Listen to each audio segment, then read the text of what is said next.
Hello दोस्तों, आप सभी का स्वागत है हमारे यूट्यूब चैनल एसएससी कोचिंग पे। दोस्तों, आज हम लोग बायोलॉजी के प्रश्न देखेंगे, जिसमें हम लोग 46 एमसीक्यू प्रश्न इसमें देखेंगे और यह मोस्ट इंपॉर्टेंट प्रश्न है सभी एग्जामों के लिए। तो आप लोग एक बार वीडियो को लाइक शेयर जरूर कर दीजिएगा। तो चलिए स्टार्ट करते हैं हम लोग आज के प्रश्न, ठीक ना। तो आज का पहला प्रश्न हम लोग स्टार्ट करते हैं। देखिएगा, मनुष्य की खोपड़ी में कितनी अस्थियां होती है। प्रश्न पूछा जाता है कि मनुष्य की खोपड़ी में कितनी अस्थियां होती हैं। तो यह याद रखिएगा कि मनुष्य की खोपड़ी में अगर पूछा जाए तो यह याद रखिएगा, यह कपाल में पूछा जाए तो इसमें याद रखिएगा 8 अस्थियां होती है, ठीक ना। 8 इसमें अस्थियां होती है। अगर पूछा जाए कि सिर में पूरी अस्थियां कितनी होती है तो सिर में 22 अस्थियां होती हैं, जिसमें से 8 अस्थियां होती हैं कपाल में और 14 अस्थियां इसमें किसकी होती हैं, तो यह 14 अस्थियां चेहरे में, ठीक ना। चेहरे में जो होती हैं 14 अस्थियां, चेहरे की हड्डियां जो होती हैं, चेहरे में 14 अस्थियां होती हैं, ये भी बात याद रखिएगा। चेहरे में 14 अस्थियां होती हैं, यहाँ से प्रश्न बनता है, ठीक ना। टोटल 22 अस्थियां होती हैं, इसको याद रखिएगा। यहाँ से प्रश्न पूछा जाए, अगर यहीं पे पूछा जाए कि कान में कितनी अस्थियां होती हैं, कान में अगर पूछा जाए तीन तीन अस्थियां होती हैं, हर एक कान में 3 अस्थियां होती हैं और टोटल मिला के 6 अस्थियां हो जाती हैं, जिसमें से मेलियस, इनकस और स्टेपिज अस्थियां होती हैं। इसको याद रखिएगा, 3 अस्थियां मेलियस, इनकस, स्टेपिज ये अस्थियां होती हैं। अगर वहीं पूछा जाए कलाई में पूछा जाए कि कितनी अस्थियां होती हैं, ये भी बात याद रखिएगा। कलाई में पूछा जाए तो यह याद रखिएगा 8 अस्थियां होती है, ठीक ना। 8 अस्थियां होती हैं, इसमें याद रखिएगा। चलिएगा, और कोहनी में पूछा जाए तो कोहनी में याद रखिएगा, कोहनी में कितनी अस्थियां होती हैं, तो इसको याद रखिएगा 3 अस्थियां होती हैं। कोहनी में 3 अस्थियां होती हैं, ह्यूमरस, रेडियस और अल्ना। इसको याद है, यह होती है ह्यूमरस, रेडियस, अल्ना। जो अल्ना होती है वह सबसे लंबी हड्डी होती है कोहनी में, इसको याद रखिएगा। और जो रेडियस होती है सबसे छोटी हड्डी होती है, ये भी बात याद रखिएगा। तो चलिए, इसमें आज हम लोग यह प्रश्न ऑप्शन होगा, ए ऑप्शन यहाँ पे सही होगा। चलिएगा आगे चलते हैं। देखिएगा, मनुष्य के जीवन काल में कितने दांत 2 बार विकसित होते हैं। तो मनुष्य के जीवन काल में आपसे पूछा जाता है कि कितने दांत 2 बार विकसित होते हैं। तो अगर यही प्रश्न एक और पूछा जाता है कि मनुष्य के कितने प्रकार के दांत होते हैं, तो यह याद रखिएगा 4 प्रकार के दांत होते हैं, ठीक ना। 4 प्रकार के दांत होते हैं। कौन कौन होते हैं? एक होता है इनसीजर, ठीक ना। इनसीजर जो होता है, इसको याद रखिएगा, इनसीजर। और कैनाइन, कैनाइन इसको यह कैनाइन, कैनाइन होता है। प्री मोलर होता है, ठीक ना। प्री मोलर होता है, प्री मोलर होता है, इसको याद। और एक होता है मोलर, ठीक ना। एक होता है मोलर, इसको याद है। ये 4 प्रकार के दांत होते हैं, जिसमें से अगर पूछा जाए इन सीजर के कितने दांत होते हैं, तो इन सीजर के 8 दांत होते हैं। कैनाइन के कितने दांत होते हैं, तो 4 दांत होते हैं कैनाइन के। और यहाँ पे प्री मोलर के कितने दांत होते हैं, तो 8 दांत होते हैं। और मोलर के कितने होते हैं, तो 12 दांत होते हैं। इसको याद रखिएगा, यहाँ से प्रश्न पूछा जाता है, तो इसको याद रखिएगा। इन सीजर को कृतंग, इसको याद है हिंदी में कृतंक दांत कहा जाता है। कैनाइन को रदनक कहा जाता है। और मोलर, प्री मोलर को इसको ऐसे ही याद रखिएगा। तो इसमें यहाँ से प्रश्न पूछा जा सकता है, तो इसमें याद रखिएगा 20 दांत जो होते हैं दोबारा आते हैं। और टोटल दांतों की संख्या कितनी होती है, तो यह याद रखिएगा 32 दांत, जिसमें से ऊपर 16 दांत होते हैं, नीचे 16 दांत, ठीक ना। इसको याद रखिएगा। चलिएगा आगे चलते हैं, नेक्स्ट क्वेश्चन पे देखिएगा। मांसपेशी से मांसपेशी कनेक्शन को क्या कहते हैं। इसको याद रखना है कि मांसपेशी से मांसपेशी कनेक्शन, इसको आप बताइएगा क्या कहा जाता है। तो इसको याद रखिएगा, मांसपेशी से मांसपेशी कनेक्शन को कंडरा कहा जाता है। इसको याद है, कंडरा कहा जाता है। इसको याद है, कंडरा कहा जाता है, ठीक ना। यहाँ से प्रश्न पूछा जाता है, कंडरा कहा जाता है। और इससे टेंडन कहा जाता है, ठीक ना। टेंडन, इसको याद है, टेंडन कहा जाता है। और इसी से पूछा जाता है, मांसपेशी से हड्डी को जोड़ने वाली जो होती है, उसको क्या कहा जाता है, तो उसे टेंडन कहा जाता है। तो यह प्रश्न यहाँ से पूछा जा सकता है। और यहाँ से प्रश्न एक और बन सकता है कि हड्डियों को हड्डी से जोड़, हड्डी को, इसको याद है, हड्डी से याद रखिएगा, हड्डी से जोड़ने वाली, इसको याद है, हड्डी को हड्डी से जोड़ने वाली अस्थि को क्या कहा जाता है, तो इसको याद है, उसको हम क्या कहते हैं, लिगामेंट कहते हैं। लिगामेंट, इसको याद है, लिगामेंट कहा जाता है। इसे स्नायु भी कहा जाता है। इसको याद है, स्नायु, इसको याद रखिएगा, स्नायु या लिगामेंट कहा जाता है। इसको याद रखिएगा। चलिएगा आगे चलते हैं नेक्स्ट क्वेश्चन पे। निम्न की निम्न की लाल रक्त कोशिकाओं का जीवन काल कितना होता है? तो लाल रक्त कोशिकाओं का जीवन काल आपको बताना है। यह इसको याद है, जो आरबीसी होता है, आरबीसी जो होता है इसका जीवन काल याद है 100 से 120 दिन का होता है। 100 से 120 दिन होता है, इसको याद रखें, यहाँ से प्रश्न पूछा जा सकता है। और आरबीसी को क्या कहा जाता है? एंथ्रोसाइट कहा जाता है, ठीक है ना। एरिथ्रोसाइट, एरिथ्रोसाइट कहा जाता है, एरिथ्रोसाइट कहा जाता है, इसको याद है, एरिथ्रोसाइट कहा जाता है। और इसका जीवन काल 100 से 120 दिन होता है। वहीं पूछा जाए कि डब्ल्यूबीसी को क्या कहा जाता है? डब्ल्यूबीसी को क्या कहा जाता है? तो उसको ल्यूकोसाइट, ल्यूकोसाइट कहा जाता है, ल्यूकोसाइट कहा जाता है। और ल्यूकोसाइट कहा जाता है डब्ल्यूबीसी को। और इसका जीवन काल कितना होता है? तो यह 1 से 3 दिन होता है, 1 से 3 दिन, इसको याद रखिए, 1 से 3 दिन इसका जीवन काल होता है डब्ल्यूबीसी का। इसमें ऑप्शन जो सही होगा, ए ऑप्शन यहाँ पे सही होगा। चलिएगा आगे चलते हैं। मुख में स्टार्च का शर्करा में पाचन किसके द्वारा होता है? बताइएगा, मुख में स्टार्च का शर्करा में पाचन किसके द्वारा होता है, यह आपको बताना है। इसमें बताइएगा कौन सा ऑप्शन यहाँ पे सही होगा। तो वह होता है, याद रखिएगा, टाइलिन के द्वारा, ठीक है ना। टाइलिन ऑप्शन यहाँ पे सही होगा, टाइलिन। चलिएगा नेक्स्ट आगे चलते हैं। देखिएगा, अधिकतम पोषक तत्व रक्त में कहाँ से अवशोषित किए जाते हैं? तो अधिकतम पोषक तत्व कहाँ से अवशोषित किए जाते हैं? इसको याद है, वो छोटी आंत से, छोटी आंत से किया जाता है। और छोटी आंत में ही सबसे ज़्यादा यहाँ पे भोजन का पाचन होता है। इसको याद है, सबसे ज़्यादा पाचन यहाँ पे होता है, छोटी आंत से होता है, इसको याद रखिएगा। आगे चलते हैं। देखिएगा, पेट में भोजन को पचाने के लिए निम्नलिखित में से किसकी खास आवश्यकता होती है? तो इसको बताइएगा, पेट में भोजन को पचाने के लिए निम्नलिखित में से किसकी आवश्यकता होती है? तो यह होती है एंजाइम की, ठीक ना, एंजाइम की आवश्यकता होती है यहाँ पे। चलिएगा नेक्स्ट क्वेश्चन पे चलते हैं आगे। प्रोटीन का पाचन कहाँ से प्रारंभ होता है? प्रोटीन का पाचन आपको बताना है। प्रोटीन का पाचन आप याद रखिएगा, यह होता है उदर से, उदर से प्रारंभ होता है प्रोटीन का पाचन, यहाँ से, इसको याद रखिएगा, यहाँ से प्रश्न बन सकता है। चलिएगा आगे चलते हैं। यहाँ से प्रोटीन का पाचन से संबंधित प्रश्न है, ठीक ना, इसको याद है। आगे चलते हैं नेक्स्ट क्वेश्चन पे। देखिएगा, पाचन क्रिया में प्रोटीन निम्न में से किस पदार्थ में बदल जाते हैं? तो इसको आपको बताना है, पाचन क्रिया में प्रोटीन किस पदार्थ में बदल जाते हैं, यह आपको बताना है। तो इसमें याद रखिएगा, वो एमिनो अम्ल में एमिनो अम्ल में बदल जाते हैं, ठीक ना। नेक्स्ट क्वेश्चन चलते हैं आगे। मनुष्य के शरीर में पसलियों के कितने जोड़े होते हैं? मनुष्य के शरीर में पसलियों के कितने जोड़े होते हैं, यह आपको बताना है। तो मनुष्य के शरीर में पसलियों के कितने जोड़े होते हैं? तो यह याद रखिएगा, 12 जोड़े होते हैं। और टोटल कितने होते हैं? 24 होते हैं, ठीक ना। पसलियों की संख्या 24 होती है और जोड़े में 22 होती है, सॉरी 12 होती है। आगे चलते हैं। देखिएगा, शरीर की सर्वाधिक प्रबल अस्थि होती है? तो शरीर की सबसे प्रबल अस्थि, मजबूत अस्थि जो होती है, वो होती है जबड़े के, ठीक है ना। जबड़े की अस्थि सबसे मजबूत होती है, इसको याद रखिएगा। आगे चलते हैं। देखिएगा, निम्न में से कौन मानव के पैर की हड्डी नहीं है? तो इसमें से बताइए, मानव के पैर की हड्डी नहीं है, इसमें बताइएगा कौन सा ऑप्शन यहाँ पे सही होगा। इसमें बताइएगा यह कौन सा ऑप्शन यहाँ पे सही होगा। तो यह जो ह्यूमरस है, यह ह्यूमरस जो है, यह पैर की हड्डी नहीं है। यह कहाँ पे पाई जाती है? तो इसको याद रखिएगा, यह कोहनी में पाई जाती है, ठीक ना, कोहनी में पाई जाती है, इसको याद रखिएगा, कोहनी में पाई जाती है। चलिएगा आगे चलते हैं। नेक्स्ट क्वेश्चन पे देखिएगा, दांतों तथा हड्डियों में पाए जाने वाले तत्व हैं। दांतों तथा हड्डियों में पाए जाने वाले तत्व कौन से हैं, यह आपको बताना है। तो वह है कैल्शियम फास्फोरस, कैल्शियम फास्फोरस है दांतों और हड्डियों में पाए जाने वाले तत्व। नेक्स्ट आगे चलते हैं। देखिएगा, मनुष्य में पाचन का अधिकांश भाग किस अंग में संपन्न होता है?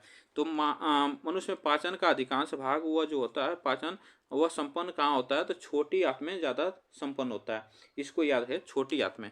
चलिएगा आगे चलते हैं। मानव गुर्दे में निस्पंदन इकाइयों को अक्सर क्या कहा जाता है? तो निस्पंदन इकाइयों को अक्सर क्या कहा जाता है? तो मानव गुर्दे में निस्पंदन इकाइयों को क्या कहा जाता है? तो उसे कहा जाता है नेफ्रॉन, ठीक ना, उसे नेफ्रॉन कहा जाता है। ऑप्शन यहाँ पे ए से होगा, नेफ्रॉन। चलिएगा आगे चलते हैं। निम्नलिखित में से किस अंग में पुनर्जन्म की क्षमता है? तो इसमें बताइए पुनर्जन्म की क्षमता है, इसमें बताइए किसमें, ऑप्शन कौन सा ऑप्शन यहाँ पे से होगा, किस अंग में पुनर्जन्म की क्षमता है, इसमें बताइएगा कौन सा ऑप्शन। तो वह है यकृत, ठीक है ना, यकृत ऑप्शन यहाँ पे सही हुआ। चलिए आगे चलते हैं। नेक्स्ट क्वेश्चन पे देखिएगा, मनुष्य में श्वसन की प्रक्रिया के दौरान गैसों का आदान प्रदान होता है। तो गैसों का आदान प्रदान होता है, इसमें बताइएगा कौन सा ऑप्शन यहाँ पे सही होगा। तो वह होता है एल्वियोलॉजी, ठीक है ना, एल्वियोलॉजी। एल्वियोलॉजी इसको याद है, एल्वियोलॉजी, सॉरी लॉजी नहीं, एल्वियोली, एल्वियोली से कहा जाता है, इसको याद रहे यहाँ से, एल्वियोली इसको कहा जाता है। आगे चलते हैं, देखिएगा निम्नलिखित में से कौन सा मानव शरीर का सबसे बड़ा अंग है। निम्नलिखित में से मानव शरीर का सबसे बड़ा अंग कौन सा होता है, तो वह क्या होता है, त्वचा, ठीक है ना। त्वचा जो होता है सबसे बड़ा अंग होता है, इसको याद रखेगा मानव शरीर का। चलिएगा आगे चलते हैं, देखिएगा मानव मस्तिष्क का वजन 1 ग्राम में कितना होता है। मानव मस्तिष्क का ग्राम में, यहाँ पे वजन 1 ग्राम में नहीं, ग्राम में पूछा है, ग्राम में कितना होगा। तो इसमें याद रखना है कि यह 1300 से 1400 ग्राम होता है, इसको याद है। मानव के मस्तिष्क का वजन 1300 से 1400 ग्राम का होता है। आगे चलते हैं, देखिएगा किस हार्मोन को आपातकालीन हार्मोन कहा जाता है। तो किस हार्मोन को आपातकालीन हार्मोन कहा जाता है, इसमें बताइएगा कौन सा ऑप्शन यहाँ पे से होगा। तो वह जो हार्मोन है वह है एड्रेनालाइन, ठीक ना, एड्रोनाइलिन है, एड्रोनालाइनिन, इसमें लाइन, एड्रोनालाइन, इसको याद रखिएगा, यहाँ से प्रश्न पूछा जा सकता है। चलिएगा आगे चलते हैं, कौन सी ग्रंथियां रक्तचाप को नियंत्रित करती है। कौन सी ग्रंथियां रक्तचाप को नियंत्रित करती है, बताइएगा इसमें कौन सा ऑप्शन यहाँ पे से होगा। तो इसमें देखिएगा जो रक्तचाप को एड्रिनल जो ग्रंथि है, एड्रिनल ग्रंथि जो है यह नियंत्रित करती है, और अधिवृक्क और हाइपोथैलेमस जो ग्रंथि है रक्तचाप को नियमित करने में मदद करती हैं, इसको याद रखें, नियंत्रित करने में मदद करती हैं। तो इसको याद है, जो इसमें अधिवृक्क जो ग्रंथि है, अधिवृक्क, इसको याद रखिएगा, अधिवृक्क और हाइपोथैलेमस, हाइपोथैलेमस, थैलमस जो ग्रंथि है यह क्या करती है, रक्तचाप को नियंत्रित करने में मदद करती है, यह आप याद रखिएगा। और यहाँ पे इस तीनों में से कोई भी ऑप्शन यहाँ पे दिया हो तो आप लोग लगा लीजिएगा। चलिएगा आगे चलते हैं, देखिएगा इंसुलिन हार्मोन स्रावित करने वाली ग्रंथि का नाम लिखिए। इंसुलिन स्रावित करने वाली ग्रंथि का नाम आपको बताना है। तो वह इंसुलिन जो स्रावित करती है वह अग्नाशय करती है। कौन सी करती है, अग्नाशय करती है, यह ऑप्शन यहाँ पे से होगा डी। चलिएगा आगे चलते हैं, कार्पस ल्यूटियस में कोशिकाओं का द्रव्यमान कहाँ पाया जाता है। कार्पस ल्यूटियस में कोशिकाओं का द्रव्यमान कहाँ पे पाया जाता है, तो यह आप याद रखिएगा, यह द्रव्यमान पाया जाता है कहाँ पे, अंडाशय में, ठीक ना, यह अंडाशय में पाया जाता है। चलिएगा नेक्स्ट क्वेश्चन पे आगे चलते हैं, निम्नलिखित में से कौन सा अंग वसा को तोड़कर बनाता है। तो वसा को तोड़कर बनाता है, वो कौन सा अंग है वसा को तोड़कर बनाता है, तो यह आपको बताना है। तो इसमें याद है वो यकृत है, ठीक ना, यकृत ऑप्शन यहाँ पे सही हुआ, यकृत। चलेगा नेक्स्ट क्वेश्चन पे आगे चलते हैं, इंसुलिन की खोज किसने की थी। इंसुलिन की खोज किसने की थी, यह आप बताइएगा। इंसुलिन की खोज आपको बताना है, इसमें बताइएगा कौन सा ऑप्शन यहाँ पे से होगा। इंसुलिन की खोज एफ वेंटिंग ने इंसुलिन की खोज की थी, ठीक ना। चलेगा आगे चलते हैं नेक्स्ट क्वेश्चन पे, पित्त अस्थायी रूप से कहाँ संग्रहित होता है। पित्त अस्थायी रूप से कहाँ पे संग्रहित होता है, तो यह पित्त जो है अस्थायी रूप से यह संग्रहित होता है पित्ताशय में, ठीक ना, पित्ताशय में संग्रहित होता है। चलिएगा आगे चलते हैं नेक्स्ट क्वेश्चन में, देखिएगा मस्तिष्क का कौन सा भाग मोटर नियंत्रण के लिए जिम्मेदार है, तो यह आपको बताना, मोटर नियंत्रण के लिए जिम्मेदार जो है वह कौन सा भाग है। तो इसमें देखिएगा मोटर नियंत्रण के लिए जिम्मेदार जो है सेरेबेलम है, ठीक ना। इसमें मोटर कार्टेक्स और ललाट लोब होता है जैसे भाग जो है वो मोटर नियंत्रण में मदद करते हैं, ये भी बात याद रखिएगा, यहाँ से प्रश्न पूछा जा सकता है। चलिएगा आगे चलते हैं, देखिएगा वेइल रोग में कौन सा अंग प्रभावित होता है। वेइल रोग में कौन सा अंग प्रभावित होता है, तो यह जो होता है इसमें गुर्दा अंग जो होता है प्रभावित होता है। चलिएगा आगे चलते हैं, पेट में कौन से पाचन एंजाइम मौजूद होते हैं। पेट में कौन से पाचन एंजाइम मौजूद होते हैं, यह आपको बताना है। पेट में कौन से पाचन एंजाइम मौजूद होते हैं, तो वह जो होते हैं पेप्सिन होते हैं। कौन होते हैं, पेप्सिन, ऑप्शन यहाँ पे बी सही होगा, पेप्सिन। चलिएगा आगे चलते हैं, देखिएगा मानव शरीर का कौन सा अंग पायरिया से प्रभावित होता है। तो कौन सा भाग पायरिया से प्रभावित होता है, इसमें बताइएगा। तो पायरिया से जो प्रभावित होता है वो दांत होता है, ठीक ना, दांत होता है। चलिएगा नेक्स्ट क्वेश्चन पे आगे चलते हैं, घेघा रोग आयोडीन की कमी के कारण होता है, यह सबसे अधिक कहाँ पाया जाता है? तो बताइएगा घेघा रोग आयोडीन की कमी के कारण होता है। यह कहाँ पे सबसे अधिक पाया जाता है? तो यह पाया जाता है पहाड़ी क्षेत्र में, ठीक है ना। पहाड़ी क्षेत्र में सबसे ज़्यादा यह होता है, इसको याद रखिएगा। आगे चलते हैं, नेक्स्ट क्वेश्चन पे देखिए, हीमोग्लोबिन में कौन सी धातु मौजूद होती है? हीमोग्लोबिन में कौन सी धातु मौजूद होती है? तो यह आपको याद रखना है, वह लोहा जो होता है हीमोग्लोबिन में सबसे ज़्यादा मौजूद होता है। ऑप्शन यहाँ पे बी से होगा। चलिएगा आगे चलते हैं, यहाँ पे देखिएगा मानव रुधिर का पीएच मान है, बताइएगा मानव रुधिर का पीएच मान आपको बताना है। तो मानव रुधिर का पीएच मान आपको याद है 7.4 होता है, 7.4। चलिएगा आगे चलते हैं, देखिएगा मानव शरीर में रुधिर बैंक का कार्य कौन करता है? तो मानव शरीर में रुधिर बैंक का कार्य कौन करता है? तो यह आप याद है, रुधिर बैंक का कार्य करता है वह तितली करता है, ठीक है। तितली ऑप्शन यहाँ पे, सॉरी तिल्ली, सॉरी यहाँ पे तितली हम बोल रहे हैं, तिल्ली। तिल्ली जो यह रुधिर बैंक का कार्य करता है, तिल्ली ऑप्शन यहाँ पे सही होगा। आगे चलते हैं, मानव रक्त प्लाज्मा में प्रायः पानी की प्रतिशत मात्रा में कितनी भिन्नता होती है? मानव यहाँ पे बताइए कितनी भिन्नता होती है, तो यह आपको बताना है। इसमें बताइएगा कौन सा ऑप्शन यहाँ पे से होगा। तो वह 91 से 92% होती है, 91 से 92%। आगे चलते हैं, देखिएगा रक्त में पाई जाने वाली धातु है, रक्त में पाई जाने वाली धातु आपको बताना है। तो रक्त में पाई जाने वाली धातु आप याद रखिएगा जो होती है वह लोहा होती है, ठीक है ना। लोहा ऑप्शन यहाँ पे सही होगा, लोहा। चलिएगा आगे चलते हैं, देखिएगा रक्त का शुद्धिकरण कहाँ होता है? रक्त का शुद्धिकरण आपको बताना है, रक्त का शुद्धिकरण आपको बताना है। तो यह कहाँ पे होता है? तो यह याद रखिएगा फेफड़ा में होता है, यकृत, किडनी, इसमें से कौन सा ऑप्शन यहाँ पे से होगा? तो यह सभी में होता है, इसको याद है। रक्त का शुद्धिकरण यह मुख्यतः किडनी में होता है, इसको याद है, मुख्यतः किडनी में होता है। लेकिन यहाँ पे आप सभी को लगाइएगा, यहाँ पे मुख्यतः किडनी में होता है, इसको याद रखिएगा। यहाँ पे सभी आप लगाइएगा, यहाँ पे सभी होता है। देखिएगा यहाँ पे मानव शरीर में खून का शुद्धिकरण की प्रक्रिया को कहते हैं, बताइएगा शुद्धिकरण की प्रक्रिया को क्या कहा जाता है? इसमें बताइएगा कौन सा ऑप्शन यहाँ पे से होगा। तो इसमें याद रखिएगा उससे कहा जाता है डायलिसिस, ठीक ना, उससे डायलिसिस कहा जाता है। ऑप्शन यहाँ पे डायलिसिस सही है। चलिएगा आगे चलते हैं, रक्त में लाल रंग निम्न में से किसके कारण होता है? रक्त में लाल रंग निम्न में से किसके कारण होता है? यह आपको बताना, यह होता है हीमोग्लोबिन, ठीक ना, हीमोग्लोबिन के कारण होता है। ऑप्शन यहाँ पे सही होगा, बी ऑप्शन सही है। चलिएगा नेक्स्ट आगे चलते हैं, हीमोग्लोबिन किसका महत्वपूर्ण घटक है? तो हीमोग्लोबिन आपको बताना है किसका महत्वपूर्ण घटक होता है, बताइएगा इसमें कौन सा ऑप्शन से होगा।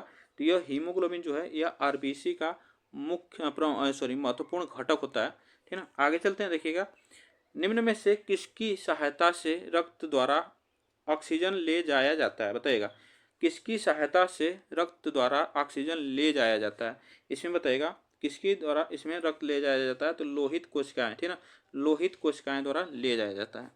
आगे चलते हैं, नेक्स्ट क्वेश्चन में देखिएगा किसके मौजूदगी के कारण शरीर के भीतर रक्त जमता नहीं है? तो किसके मौजूदगी के कारण भीतर रक्त जो जमता नहीं है वह आपको बताना है। तो इसमें याद है हेपेरिन, हेपेरिन के कारण जो है भीतर रक्त जमता नहीं है। आगे चलते हैं, यहाँ पे देखिएगा मानव शरीर का रक्त बैंक डैश डैश कहलाता है। मानव शरीर का रक्त बैंक किसे कहा जाता है? तो यह आपको बताना है, रक्त बैंक कहा जाता है वो प्लीहा को कहा जाता है ना, प्लीहा ऑप्शन यहाँ पे सही होगा। चलिएगा आगे चलते हैं, नेक्स्ट क्वेश्चन पे देखिएगा रुधिर के प्लाज्मा में निम्न में से किसके द्वारा एंटीबॉडी निर्मित होती है? तो किसके द्वारा एंटीबॉडी निर्मित होती है यह आप बताइएगा। तो यह होता है मोनोसाइट, ठीक ना, मोनोसाइट के द्वारा एंटीबॉडी निर्मित होती है, मोनोसाइट। आगे चलते हैं, नेक्स्ट यहाँ पे एक मिनट यहाँ पे क्या ऑप्शन से होगा? यहाँ पे लिम्फोसाइट से होगा। एक मिनट, यहाँ पे लिम्फोसाइट ऑप्शन यहाँ पे से होगा, लिम्फोसाइट ऑप्शन यहाँ पे से होगा, मोनोसाइट नहीं लिम्फोसाइट। रुधिर के प्लाज्मा में निम्न में से किसके द्वारा एंटीबॉडी निर्मित होता है? तो लिम्फोसाइट ऑप्शन यहाँ पे से होगा। आगे चलते हैं, लाल रक्त कणिकाएं किस नाम से जानी जाती है? तो लाल रक्त कणिकाएं अभी हम बताए हैं उससे कहा जाता है एरिथ्रोसाइट, इसको याद रहे, एरिथ्रोसाइट कहा जाता है। ऑप्शन यहाँ पे एरिथ्रोसाइट, इसको याद रखिएगा। आगे और ल्यूकोसाइट इससे कहा जाता है डब्ल्यूबीसी को, ठीक ना, डब्ल्यूबीसी को ल्यूकोसाइट कहा जाता है। आगे चलते हैं, देखिएगा लाल रक्त कणिकाएं कहाँ उत्पन्न होती हैं? लाल रक्त कणिकाएं कहाँ पे उत्पन्न होती हैं? यह याद रखिएगा अस्थि मज्जा में यह उत्पन्न होती हैं, ठीक है, अस्थि मज्जा में। आगे चलते हैं, देखिएगा निम्न में से किसको आरबीसी का कब्रिस्तान कहा जाता है? तो यह आपको बताना है जो लाल रक्त कणिकाएं होती हैं उसका कब्रिस्तान आपसे पूछा है, इसका कब्रिस्तान जो होता है वो प्लीहा होता है। अस्थि मज्जा में ये उत्पन्न होती हैं और इसका कब्रिस्तान जो होता है प्लीहा होता है, इसको याद रखिएगा। चलिएगा, आज के लिए बस हम लोग इतने प्रश्न करेंगे। आप लोग को बताइएगा ये प्रश्न कैसे लगे। वीडियो को एक बार आप लोग लाइक शेयर जरूर कर दीजिएगा और चैनल को सब्सक्राइब जरूर कर लीजिएगा, जिससे कि यह क्लास आपको डेली रात 8 बजे यहाँ पे मिलती है। तब तक के लिए थैंक यू सो मच आप सभी को।